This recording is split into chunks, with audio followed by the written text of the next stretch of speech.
It was a crisp autumn evening when Jenny decided to venture into the woods alone. The sun had dipped below the horizon, leaving a veil of twilight that cloaked everything in eerie silence. The air was thick with the scent of damp leaves, and the rustling of branches was the only sound that broke the stillness. She loved the woods, or at least she used to, ever since she was a little girl. These trees had been her sanctuary, a place where she could escape from the noise of everyday life. But tonight was different. The woods felt alive in a way she couldn't explain. Every step she took seemed to echo, as if the ground beneath her was whispering secrets. She couldn't shake the feeling that something or someone was watching her, but it wasn't just a typical unsettling feeling that the woods sometimes gave. No, tonight there was something more tangible, something oppressive in the air. As Jenny walked deeper into the trees, the path grew thinner and the shadows stretched longer. The faint crunch of dry leaves underfoot was the only thing that grounded her in reality. But then, as she reached the clearing ahead, she heard it, a sound. It wasn't the familiar chirp of crickets or the distant hoot of an owl. This was something else, unnatural, hollow, almost mechanical in its rhythm. It was a slow, deliberate tapping, like the sound of someone drumming their fingers on a wooden surface. The sound was far too steady to be the random noise of an animal, and it sent a shiver down her spine. Jenny hesitated for a moment, her heart hammering in her chest. The tapping was louder now, more pronounced. It was as though it was getting closer, moving through the trees in sync with her every step. She spun around, half expecting to see someone or something lurking just beyond her vision. But the clearing was empty, bathed in the dim light of the moon. The trees stood motionless, the leaves unmoving, her breath hitched in her throat. She had heard stories of strange noises in the woods, whispers of creatures or spirits that roamed the forest after dark, but she had never truly believed in them. Until now. The tapping came again, this time from directly behind her. Jenny turned sharply, her pulse racing. The woods felt suffocating now, the air thick with the oppressive weight of the unknown. She took a step back, her boots crunching on the ground, but the tapping only grew louder, quicker, as if it were pursuing her. Jenny's breath was shallow as she backed away from the sound, her mind racing. She couldn't keep running forever. She needed to figure out what was causing the noise. Was it an animal, a person, or was it something more sinister, something that had no place in the woods? She turned, scanning the trees. The tapping was no longer distant. It was everywhere, surrounding her. It felt as though the sound was coming from every direction, filling the air with an almost maddening rhythm. Her feet moved on their own accord, stepping through the underbrush as she searched for the source. The more she looked, the more disoriented she became. It was impossible to tell where the sound was coming from. It seemed to be echoing off the trees, as though the forest itself was alive, mimicking her every move. And then, just as quickly as it had started, the tapping stopped. Silence, deafening silence. For a moment, Jenny stood completely still, her heart pounding in her ears. Her eyes darted from tree to tree, but she saw nothing. There was no movement, no sound, only the cold, empty expanse of the forest. Just as Jenny thought she might be going insane, the air around her shifted. It was subtle at first, like a cold breeze brushing against her skin, but then it became something more, something palpable. The trees began to creak, their branches groaning under the weight of an unseen force. Suddenly, the tapping returned. But this time, it wasn't just a noise, it was a presence, something that seemed to be moving, circling her. Her eyes darted frantically around, but there was nothing. No creature, no shadow, no figure in sight. Yet she could feel it. The tapping was all around her, closing in with an intensity that made her stomach churn. She spun around in desperation, hoping to spot something, anything, that could explain the strange happenings.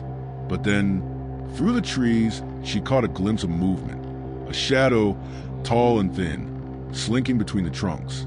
It was too fast to be a person, too erratic to be an animal. Her blood ran cold. And then, from the darkness, came a voice. Low, hollow, it whispered her name. Jenny's heart raced as the voice echoed through the woods, its unnatural quality sending a wave of panic through her. She couldn't stay here. She had to leave. But every time she tried to move, the tapping grew louder, more insistent. It was as though the woods themselves were blocking her path, trapping her in this nightmare. Desperation took hold of her. She couldn't wait for whatever was out there to make the first move. She had to act. Without thinking, she ran, her feet pounding against the earth as she fled through the trees. The sound of the tapping followed her, growing faster, closing in as if it were pursuing her every step. Jenny's breath caught in her throat as she stumbled through the underbrush. She needed to make it to the edge of the forest, to the safety of the open field. But no matter how fast she ran, the tapping was always one step behind her. It was too close. And then, just when she thought she might collapse from exhaustion, she heard it, a loud crack, the sound of something heavy breaking. Her head whipped around, and in the brief moment of panic, she saw it, the shadow, taller than any man, with elongated limbs that seemed to stretch unnaturally. It stepped forward, its movement slow but deliberate. She was too late. The creature was upon her. Jenny's heart hammered against her chest as she sprinted deeper into the forest, her breath ragged, her legs burning with exhaustion. The snapping of twigs and the rustling of branches seemed to intensify around her, as if the forest itself was alive, chasing her. Every corner she turned, every tree she tried to hide behind, only revealed more shadows that seemed to close in. She stumbled, falling to her knees in the underbrush, her palms scraping the rough ground. But the tapping was still there, steady, rhythmic, growing closer. It was no longer just a sound of something distant. It was an undeniable presence, pressing in from all sides. She could feel it in the air, vibrating through the very ground beneath her. Jenny forced herself to her feet, tears blurring her vision as she stumbled forward again. Her thoughts were a blur, panic clouding her every judgment. She needed to find an escape, but all paths seemed to lead deeper into the woods, deeper into the nightmare she was trapped in. Suddenly, the tapping stopped. Jenny froze, her breath caught in her throat. The silence that followed was thick, suffocating. She could feel her pulse pounding in her ears, her entire body on edge, waiting for the next sound, the next movement. She glanced over her shoulder, but saw nothing. The forest was still, too still. Jenny took a step forward, her eyes darting nervously from tree to tree. She could feel the weight of unseen eyes on her, piercing through the darkness. Every shadow seemed to flicker with movement. The hairs on the back of her neck stood up as though the very forest was watching her, waiting for her to make a mistake. She had to keep moving. If she stopped, it would get her, whatever it was. Her pulse quickened again, but this time, it wasn't just fear. It was something else.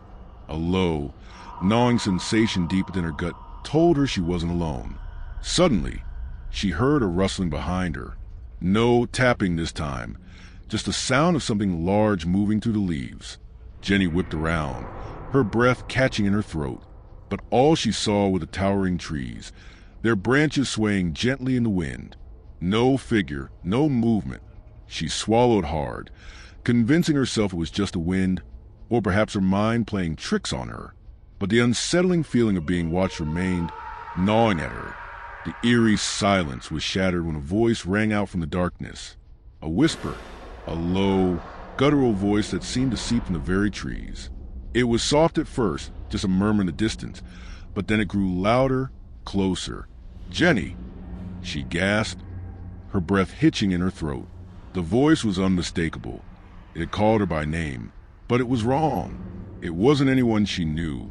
It sounded hollow, inhuman, like the voice of something that didn't belong to this world. Her body froze. The forest around her felt like it was closing in, the trees pressing against her, their branches reaching out like twisted fingers. Every instinct told her to run, but the voice kept her rooted to the spot. It was so familiar, yet so wrong. It called her again, a slow, drawn-out whisper, this time almost mockingly. "Jenny, come closer." With every passing second, Jenny felt herself slipping further into grip of terror. She wanted to scream, to run, but her legs felt like lead. It was as though the very air around her was thickening, binding her in place. Suddenly, The silence was broken again, not by the voice, but by the unmistakable sound of branches snapping and leaves rustling. Something was moving through the forest. It was fast, too fast to be human. Jenny could hear its heavy breathing, its feet pounding against the ground. But still, she saw nothing. A sharp scream of terror escaped her lips as she turned and ran, faster than before. She didn't look back.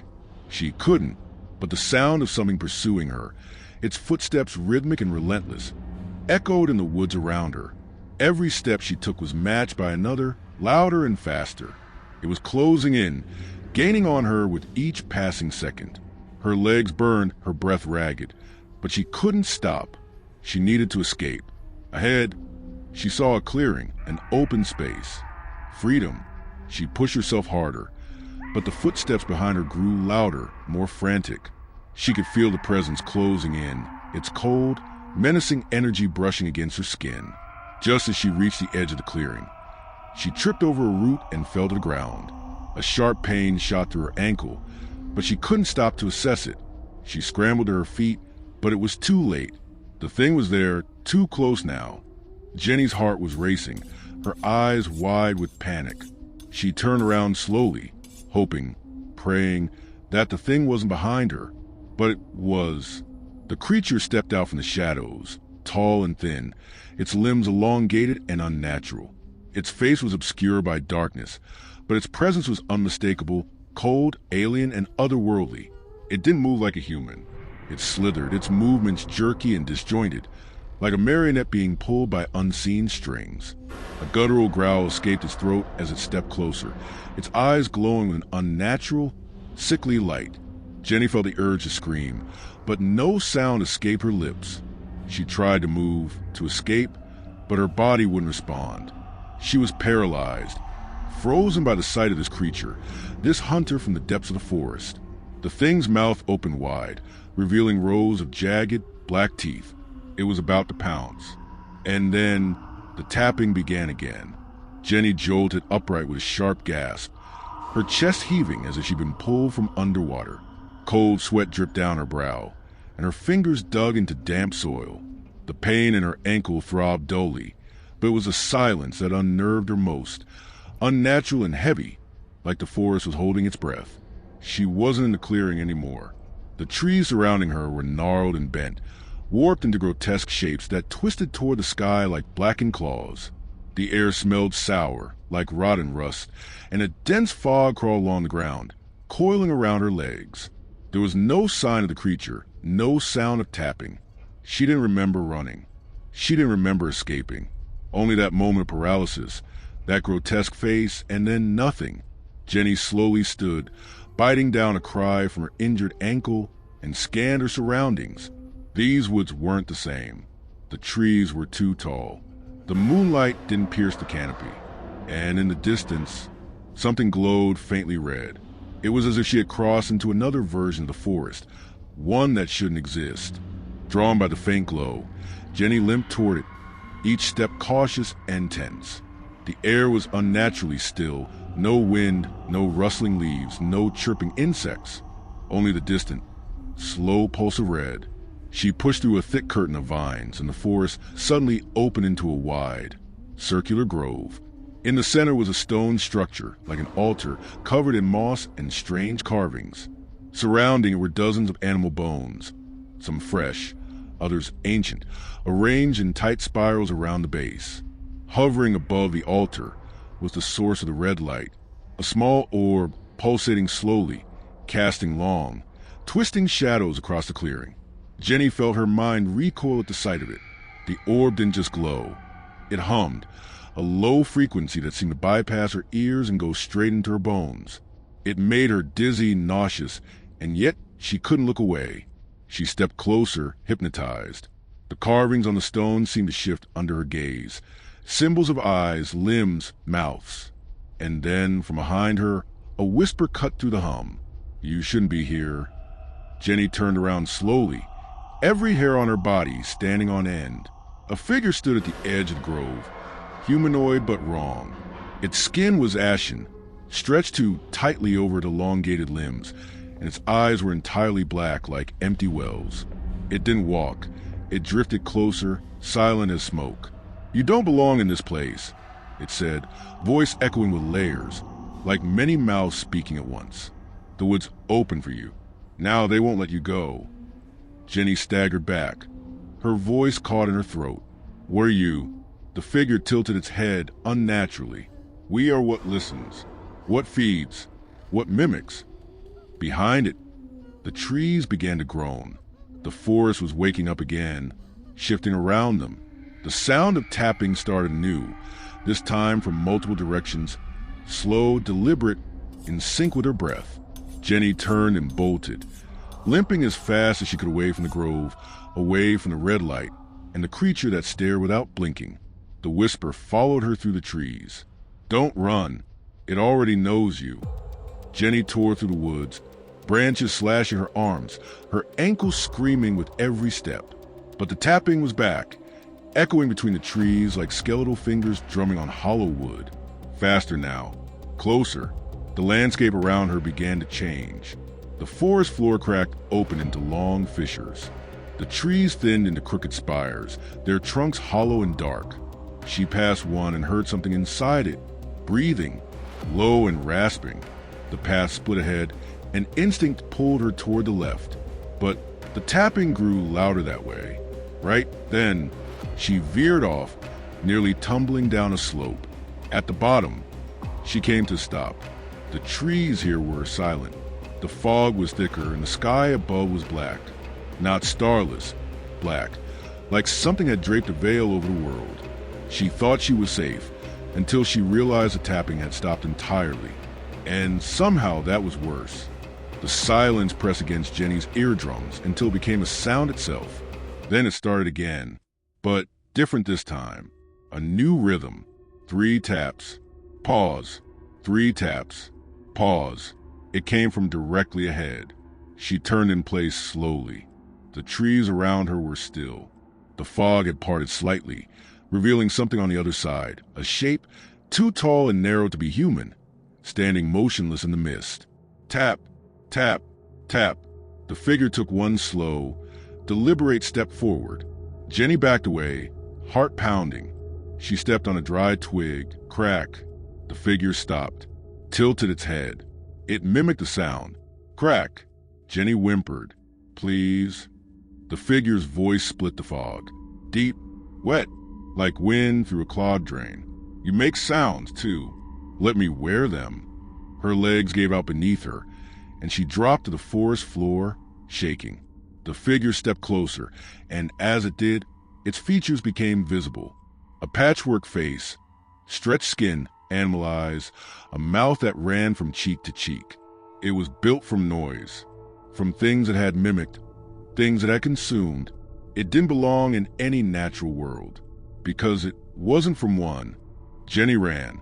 She didn't care about the pain anymore, didn't care if her lungs burned or if her legs failed. That thing was behind her, mimicking her sounds, trying to wear them. The memory of its voice, wet, broken, and wrong, clung to her like a sickness. She plunged deeper into the cursed woods until the trees began to blur and shift like oil on water. The forest floor had changed again. It pulsed softly beneath her feet, like a living thing, each step making a muted squelch. Every sound she made, the crack of a branch, the rasp of breath, echoed longer than it should have, twisting slightly, distorting into something alien. Then she noticed something terrifying. Her footsteps were still echoing, but she had stopped moving. She turned slowly, hard in her throat. Behind her, in the path she had just run down, something rose from the ground, not from behind a tree or from the fog, but from beneath the soil itself. A form, headless and shapeless, melting up like wax reversed in time. The sound of footsteps continued, even though it had no legs. It was wearing the sound she had made. Jenny fled again, not looking back, each breath sharp and shallow. But now she understood silence was never safety. Silence was bait. The forest wanted her to be quiet. That's when the sounds mimicked her. That's when the things on the ground and in the trees would listen and come for her. She reached a shallow ravine and scrambled down its slick edge, her hands muddy and torn. At the bottom, she collapsed behind a fallen log, hiding in the dampness and praying for the first time since this nightmare began. She closed her eyes and tried to silence everything, her breathing, her thoughts, her fear. That was her mistake. A slow tapping started again, right beside her ear. She snapped her head toward the log. A hand was protruding through the bark, not gripping it, growing out of it, like the tree had absorbed someone long ago and was trying to remember what a human limb looked like. The fingers twitched and the tapping grew louder. Jenny screamed and scrambled backward as the tree groaned, splitting open slightly to reveal an eyeless face in its trunk. The face didn't move, but its mouth opened wide, and it whispered, "S-H-H-H." Jenny climbed out of the ravine and pressed forward, heart pounding. Her ankle felt like fire, and her vision was beginning to blur, but she knew if she stopped again, she might not ever start moving again.